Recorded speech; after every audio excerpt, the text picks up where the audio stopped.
જૂનાગઢ જેલમાંથી એક કેદીને કોર્ટમાં હાજરી પૂરવા માટે દીવ લઈ જવામાં આવ્યો હતો અને કોર્ટમાં હાજરી બાદ પોલીસ કર્મચારીઓએ ફરજ પર બેદરકારી દાખવી કેદીને દીવ અને ઉના ખાતે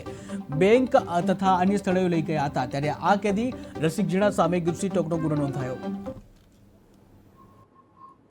ઉનાના ગુજસીટોકના આરોપી રસિક જીણા બાંભણિયા કે જે અન્ય 40 જેટલા ગુનામાં સંડોવાયેલો હતો એને દીવ કોર્ટ ખાતે રજૂ કરવાનો હતો જૂનાગઢ જેલમાંથી લઈ જઈને। તો જૂનાગઢ જેલમાંથી જૂનાગઢ પોલીસના જાપ્તામાં કે જેમાં પીએસઆઈ અને 2 પોલીસ કર્મચારીઓ હતા એમના દ્વારા દીવ કોર્ટમાં લઈ જવામાં આવે અને ત્યારબાદ દીવ કોર્ટમાંથી એની હાજરી પૂર્ણ થયા બાદ નિયમ વિરુદ્ધ એને જે અમુક સગવડતાઓ પૂરી પાડેલ જાપ્તાની ટીમ દ્વારા એ બાબત ધ્યાન ઉપર આવેલ